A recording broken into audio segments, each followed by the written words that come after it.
Christian McCaffery, you're a loser. That's it. That's the tease. Get your blue light glasses on because it's screen time.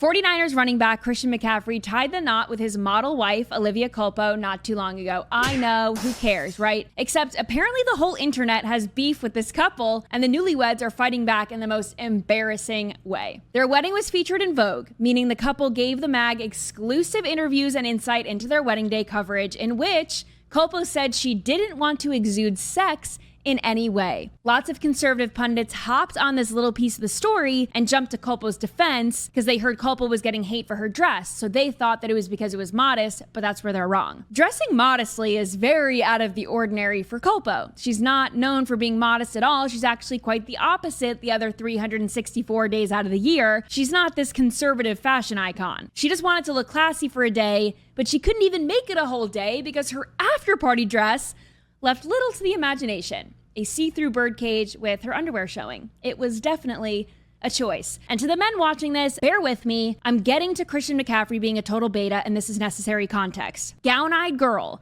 is a TikToker who covers bridal trends. And so you could say that McCaffery's wedding was her Super Bowl. I have been a bridal creator for 4 years now, and I have never said this before, but I do not like this wedding dress. Listen, there is nothing wrong with wanting a modest wedding dress or just modest attire in general. But the way that she was talking about this went beyond just wanting something modest for herself and pushing this idea of what she thinks all brides should look like. She even says that her husband thinks she's the most beautiful when she's timeless, covered, and elegant. I just think the usage of the word covered is so icky because you are not covered in day-to-day life.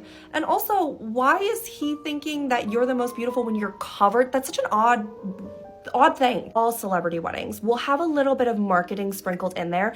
I just think it's really odd that instead of marketing herself, she's like marketing and pushing this conservative agenda. Now, this video garnered more than 5 million views, and of the thousands of comments were people agreeing with Gown-Eyed Girl's critiques, the dress is boring, ill-fitting, whatever. Interesting to note that her issue was not just with the dress itself, but how she was pushing a conservative agenda. Now, obviously, I don't think there's anything wrong with that, or dressing modestly for that matter. But in the case of Olivia Culpo, it's fake. To which I say, our conservative culture is not your costume. And the newly married McCafferys couldn't help themselves but to respond to the haters. Culpo commented, "Wow, what an absolutely evil person you are.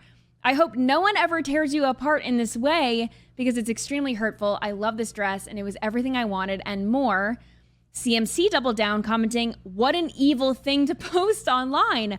I hope you can find joy and peace in the world the way my beautiful wife does." I'm assuming all of this was taking place while the couple was on their honeymoon, and that's why I'm embarrassed for them. These are two of the hottest people on the planet, and instead of consummating their marriage, they're crafting little Instagram comments like, "You're evil," and Christian McCaffery's like, "Yeah, you tell him, I'll tell him too, you're evil." The only respectable response from this couple would have been to not respond at all. You can argue that CMC was defending his wife's honor. I think they're obsessed with being well-liked, and they let some critic on TikTok derail their honeymoon because they care more about what people think about their wedding than the wedding itself, despite saying the opposite to Vogue, and that's why they're losers. But I'll give it to the McCafferys. This wedding dress drama isn't even the worst wedding faux pas I've seen on the internet lately.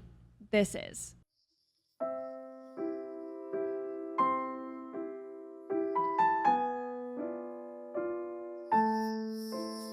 Yikes.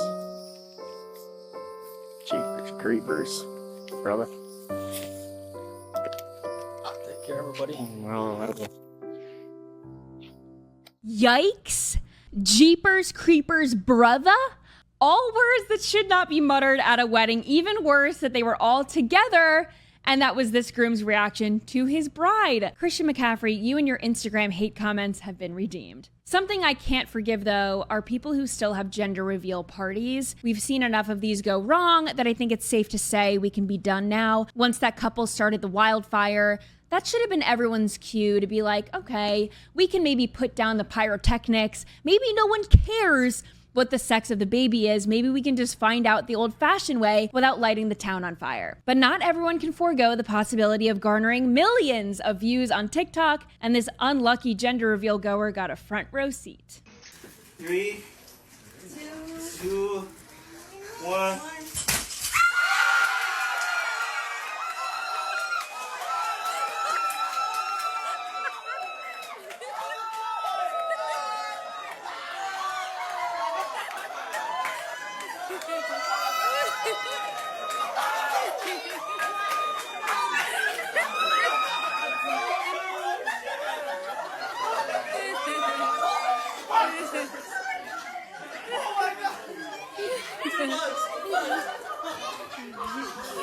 I booked a first-class ticket to the comments because I knew I wasn't the only person who thought this was funny. Auntie Smurf looks happy. Congrats on baby and Avatar.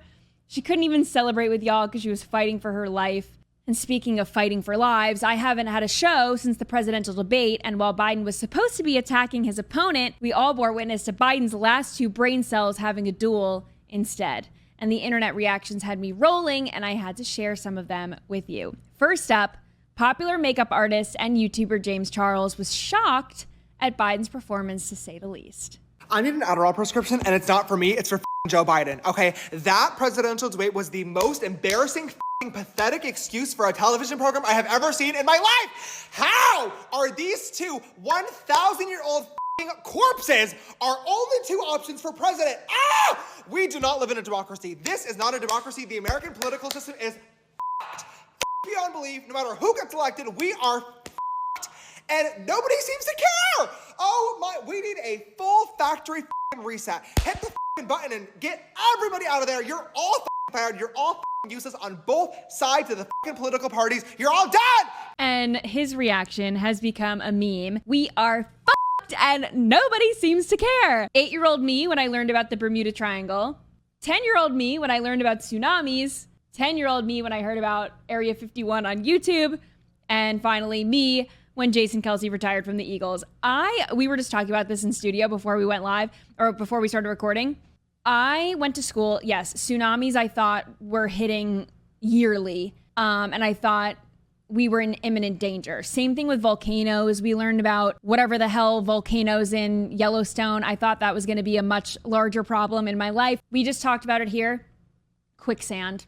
Why did I have vivid memories of learning what to do if I was ever caught in quicksand in school? Like, don't struggle, it'll pull you in faster. Where is quicksand even? This is like definitely not a problem that people come in contact with on a regular basis. I'm not sure why we learned about the most useless fear-mongering stuff in school. I don't know why we didn't learn about like taxes and your 401k and investments and, things that actually matter. Finally, this woman said, "It's so hard to pick my favorite. I wish they could both be president," and the comment section did not disappoint. "I just wish there was an even older candidate I could vote for. Someone with more experience would be great.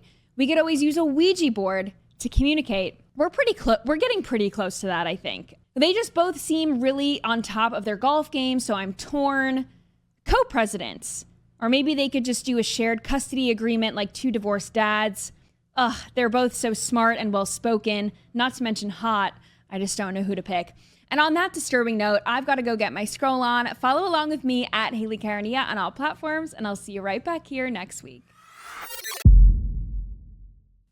Hey, thanks for tuning in and scrolling along with me. If you're an OutKick fan, you know we are the antidote to the mainstream sports media. We're also kicking cancel culture to the curb and driving the national conversation when it comes to politics and pop culture. I'm on top of everything you're tweeting and texting about. For more fearless, funny, and original content, click here and make sure you hit subscribe so you don't miss a thing.